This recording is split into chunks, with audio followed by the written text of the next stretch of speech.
अस्सलाम वालेकुम, welcome to math learning platform.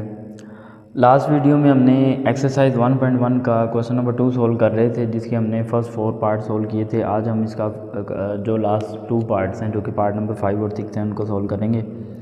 ये आपके पास पार्ट नंबर 5 है, जिसकी वैल्यू है x+1 divide by x+x divide by x+1 is equal to 25 divide by 12। तो आपको पता है कि हमने फैक्टराइजेशन से सॉल्व करना है, तो हमें इसको फर्स्ट ऑफ ऑल इस फॉर्म में कन्वर्ट करना पड़ेगा। A square plus b x plus e is equal to 0 where a not equal to 0, यानी standard form of quadratic equation में। तो standard form of quadratic equation में कन्वर्ट करने के लिए सबसे पहले हमें जो इसकी फ्रैक्शन है उसको ख़त्म करना पड़ेगा। तो फ्रैक्शन किस तरह से ख़त्म करेंगे, ये जो डिनोमिनेटर्स हैं इनका एलसीएम फाइंड आउट करेंगे।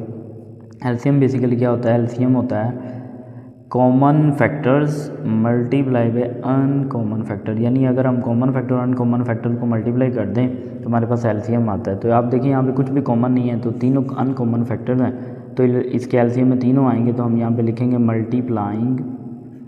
Multiplying both sides by 12x and x+1। तो हर टर्म को इस एक्सप्रेशन के साथ क्या करेंगे, मल्टीप्लाई करेंगे।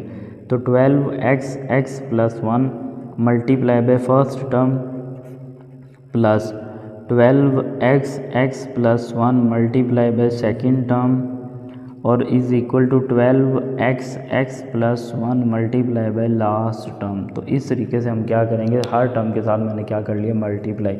अब जो सिमिलर टर्म्स हम उनको कैंसिल करते हैं, x से x कैंसिल हो जाएगा, x+1 से x+1 कैंसिल हो जाएगा, 12 से 12 कैंसिल हो जाएगा। तो बाकी जो रिमेनिंग टर्म्स हमारे पास बचती हैं उनको हम लिख लेते हैं। तो यहाँ पे रिमेनिंग बचेगा 12x+1 एंड x+1, और यहाँ बचेगा 12x and x is equal to x+1 and 25। तो ये हमारे पास रिमेनिंग टर्म्स बचेगी, ठीक है। अब 12 को ऐसे रहने देते हैं, पहले हम इनको मल्टीप्लाई करते हैं। मल्टीप्लाई किस तरीके से करेंगे, पहले ये जो x है, ये वाला जो x है, इसको इस x से मल्टीप्लाई करेंगे, फिर इस 1 से मल्टीप्लाई करेंगे। मल्टीप्लाई करके आंसर लिखते हैं। x को जब हमने इस x से मल्टीप्लाई किया तो x स्क्वायर हो गया, x को जब 1 से मल्टीप्लाई किया तो +1 आया। अब इसी x को अब जब ये नेक्स्ट टर्म है जो 1 है, इसको मल्टीप्लाई करेंगे x से, फिर इस 1 को 1 से मल्टीप्लाई करेंगे, तो ये हमारे पास क्या हो जाएगा, ये हमारे पास आ जाएगा 1 मल्टीप्लाई बाई x। तो ये आ जाएगा, सॉरी यहाँ पे x मल्टीप्लाई बाई 1 किया तो x आएगा, 1 को x से मल्टीप्लाई करेंगे तो x आएगा, 1 को 1 से मल्टीप्लाई किया तो 1 आ गया।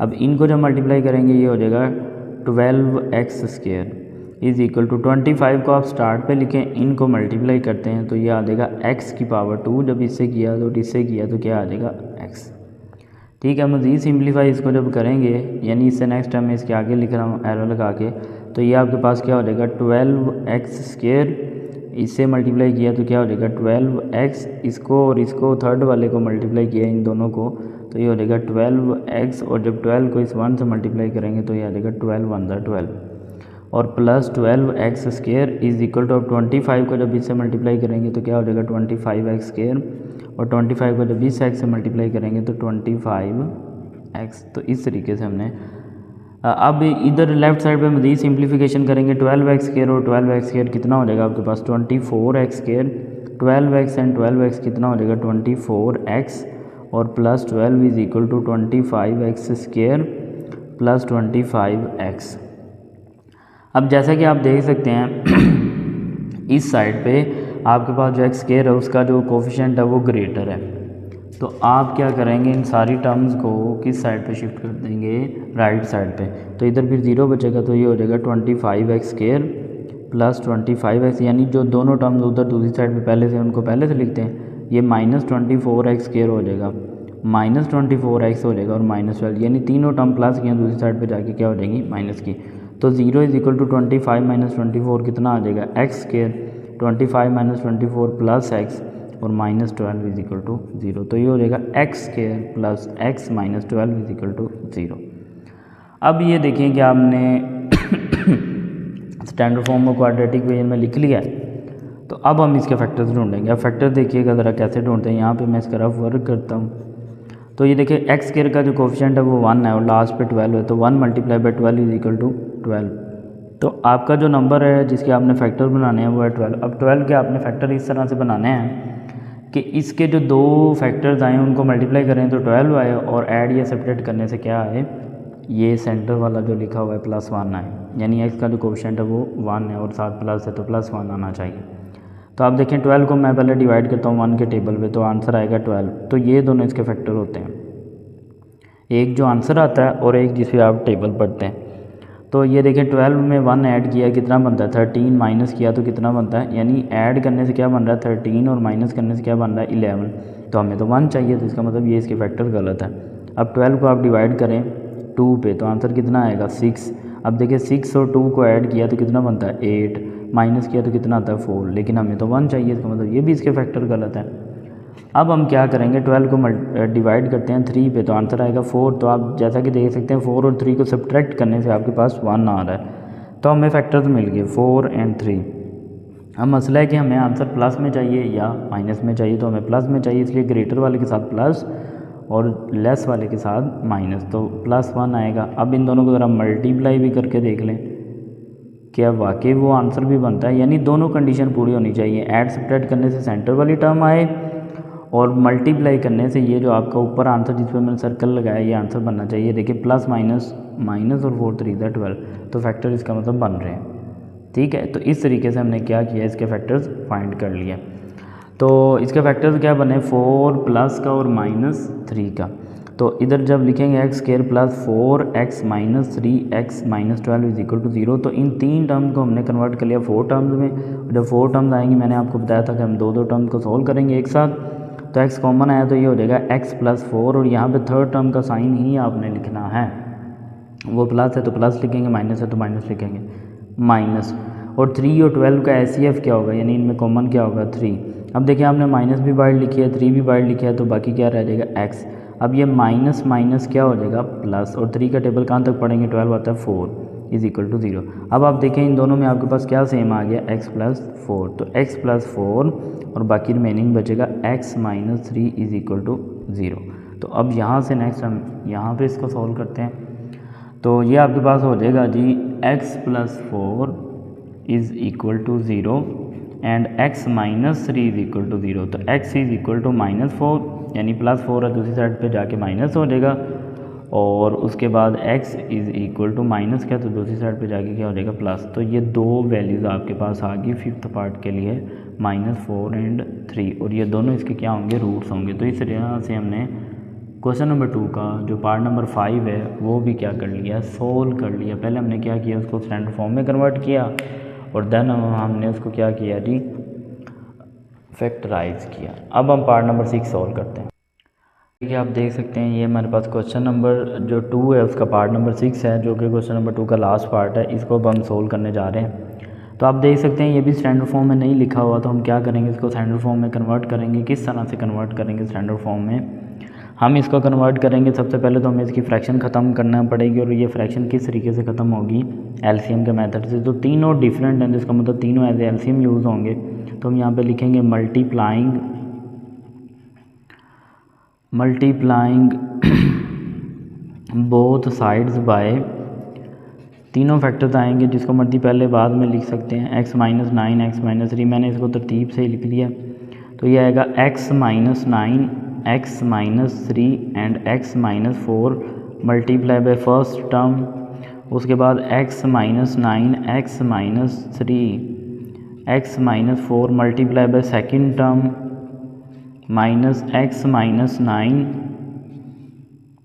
x - 3 and x - 4 multiply by last term. तो इस तरह से हमने इसको लिख दिया। अब आप अगर गौर से देखें तो यहाँ पे जो सिमिलर टर्म्स हैं वो कैंसिल हो जाएंगे, x - 4 कैंसिल हो जाएगा, उसके बाद आपके पास क्या कैंसिल हो जाएगा, x - 3 कैंसिल हो जाएगा, और यहाँ से आपके पास x - 9 कैंसिल हो जाएगा। तो इस तरीके से आप देख सकते हैं कि मैंने जो सिमिलर टर्म्स थी उनको क्या कर दिया, कैंसिल कर दिया। अब नेक्स्ट हम देखते हैं जो रिमेनिंग टर्म्स आपके पास बची हैं उनको हम लिखते हैं।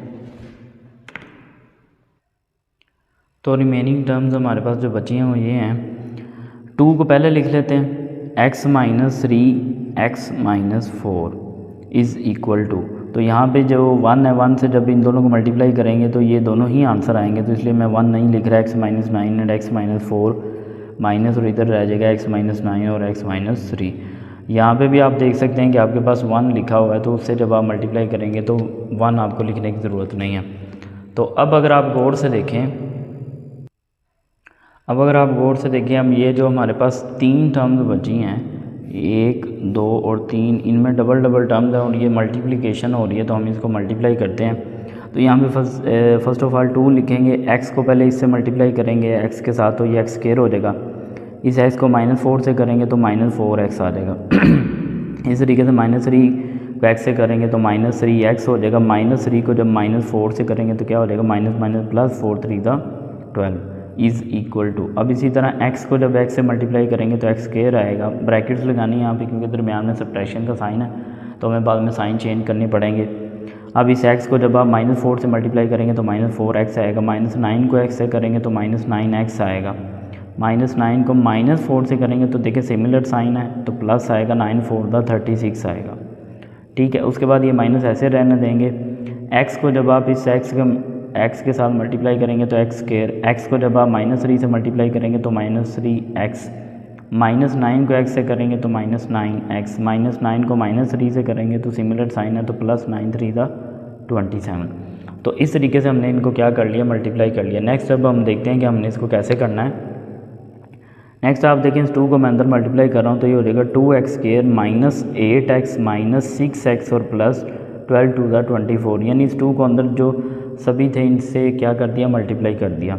और यहाँ पे हम क्या करेंगे, सिंपल ब्रैकेट्स ओपन करेंगे, x² -4x -9x +36। अब ये माइनस है तो साइन चेंज करेगा, ये प्लस था तो क्या हो जाएगा माइनस, ये माइनस है तो क्या हो जाएगा प्लस, ये माइनस है तो क्या हो जाएगा प्लस, और ये प्लस है तो क्या हो जाएगा माइनस। अब जो सिमिलर टर्म है हम उनको सॉल्व करते हैं। 2x², ये देखें दोनों x वाली टर्म है और दोनों का साइन भी सेम है तो इसलिए वही साइन आएगा और दोनों को ऐड करेंगे।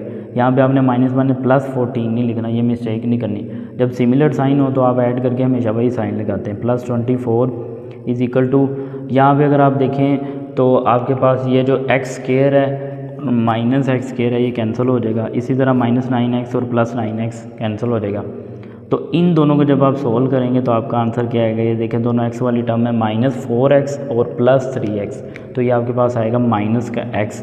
और इस तरह जब इन दोनों को सोल्व करेंगे जो कि दोनों कांस्टेंट टर्म है +36 और -27, तो आपके पास +9 आएगा। तो आप देखिए अभी भी हमारे पास स्टैंडर्ड फॉर्म ऑफ क्वाड्रेटिक वे नहीं बनी, तो आप स्टैंडर्ड फॉर्म बनाने के लिए क्या करेंगे, क्या आप इन दोनों टर्म को इस साइड पे ले आएंगे।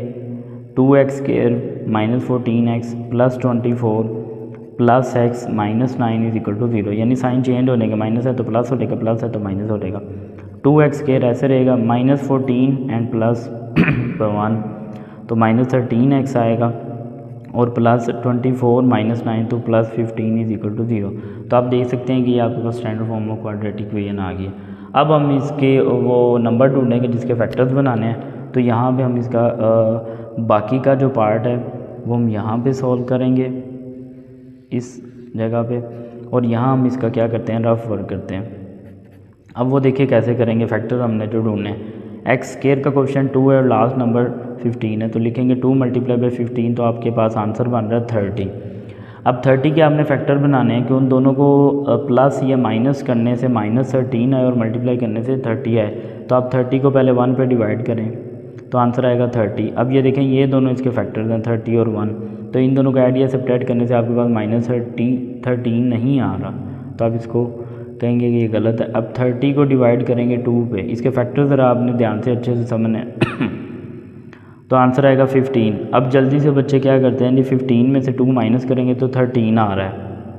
ठीक है, बिल्कुल ठीक है, 13 आ रहा है। अब ये देखें अगर हम लिखते हैं तो इसके अकॉर्डिंग -13 हमें माइनस का आंसर चाहिए, तो -15 और +2, तो आंसर तो -13 आ रहा है। अब ज़रा इनको मल्टीप्लाई भी करके देखें, -15 मल्टीप्लाई बाई 2, तो ये तो बन रहा है -30, और हमारा जो आंसर है प्लस का ही 2 है और प्लस का ही 15 है, यानी +30 है, तो इसका मतलब ये भी इसके फैक्टर नहीं होंगे। तो यहाँ पे बच्चे जल्दियों में ये वाले फैक्टर लिख के और गलत कर देते हैं। ठीक है, और अगर आपने फैक्टर गलती से लिख भी दिए हैं तो जब आप लिखेंगे सोल्व करेंगे तो आगे आपका जो ब्रैकेट वाला एक्सप्रेशन है वो कॉमन नहीं आएगा, तो आपको आइडिया हो जाएगा। लेकिन अगर आप अच्छे से प्रैक्टिस की होगी तो आपके फैक्टर्स गलत नहीं होंगे। अब इसका मतलब नेक्स्ट पे मूव करेंगे, 30 डिवाइड बाई 3, तो आंसर आएगा 10। तो ये देखिए 10 और 3 को सॉल्व करने से क्या आता है, 13 आता है। अब ये देखिए 10 हमें चाहिए माइनस का 13, तो हम लिखेंगे माइनस का ही 10 और माइनस का ही 3, तो देखें इन दोनों को सॉल्व करने से माइनस आपके पास क्या आ रहा है, -13 आ रहा है, और देखें इन दोनों को जब मल्टीप्लाई करेंगे -10 और -3 को, तो माइनस माइनस प्लस हो जाएगा और 10 3 ज़ा 30। तो इस तरह आपके जो फैक्टर्स हैं वो क्या है, -10 और -30, सॉरी -10 एंड -3। तो अब हम इसका रिमेनिंग पार्ट जो सॉल्व करते हैं, जो कि इक्वेशन हमारे पास थी 2x² -13x + 15, यहाँ तक हम पहुँच गए थे। अब हम इसके फैक्टर जो फाइंड किए हैं वो 2x² -10x -3x + 15 = 0। तो इन दोनों को अब एक साथ सॉल्व करेंगे और इन दोनों को एक साथ सॉल्व करेंगे।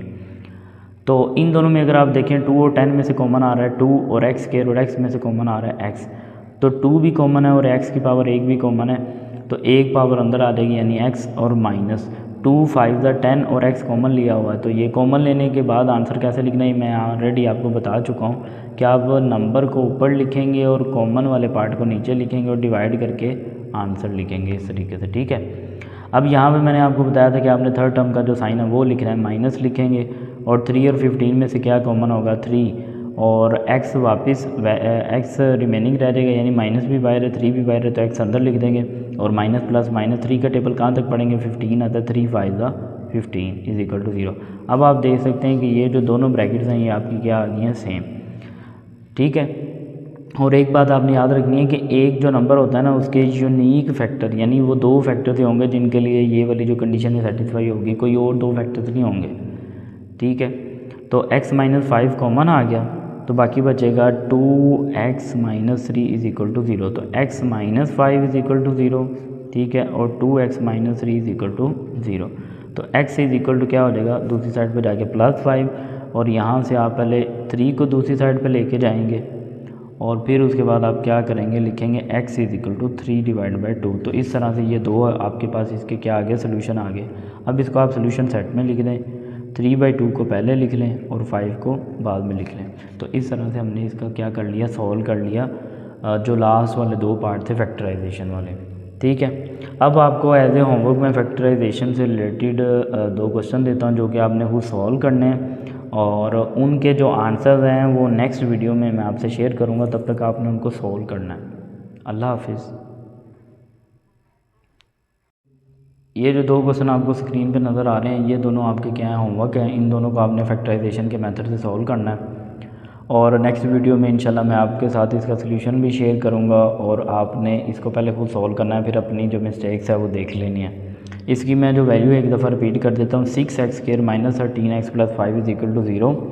और क्वेश्चन नंबर 2 है x bracket 3x - 5 bracket of bracket x - 6 bracket of bracket x - 7 bracket of. तो ये 2 क्वेश्चन हैं जो कि आपने सॉल्व करने हैं। नेक्स्ट वीडियो में मैं आपके साथ इसका सोल्यूशन शेयर करूंगा। इससे ये होगा कि आपको साथ साथ हम जो भी टॉपिक पढ़ेंगे मैं साथ साथ एज ए होमवर्क आपको कुछ क्वेश्चन दूंगा, ताकि आप भी साथ साथ उसकी प्रैक्टिस करते रहें, ताकि आपको पता चले कि कितना आपको ये कॉन्सेप्ट समझ आया। तो अगर आपको किसी भी क्वेश्चन में किसी भी स्टेप में कोई कन्फ्यूजन होती है तो वो आप मुझसे कमेंट्स में पूछ सकते हैं। डिस्क्रिप्शन में मेरा व्हाट्सअप नंबर गिवन है, आप टेक्स्ट मैसेज करके वॉइस मैसेज करके मुझसे हेल्प ले सकते हैं। तो और इसके अलावा हर एक्सरसाइज के ख़त्म होने पे आप मुझसे उस एक्सरसाइज के PDF नोट्स भी ले सकते हैं। डिस्क्रिप्शन में व्हाट्सअप नंबर गिवन है, आप मुझे टेक्स्ट मैसेज करके और ये बोल सकते हैं सर मुझे इस एक्सरसाइज के नोट्स चाहिए, तो मैं आपको वो नोट्स भी प्रोवाइड कर दूँगा, ठीक है। और अगर आपको मेरी वीडियो अच्छी लगती है और आपको मेरा काम अच्छा लगता है तो प्लीज़ लाइक और शेयर ज़रूर करें। और अगर आप कोई मुझे सजेशन देना चाहें जो कि मज़ीद मेरे लिए बेहतर हो सकता है तो आप काइंडली सजेशन भी दे सकते हैं। अल्लाह हाफिज़। इंशाल्लाह नेक्स्ट वीडियो में नेक्स्ट क्वेश्चन के साथ मुलाकात होगी। अल्लाह हाफिज़।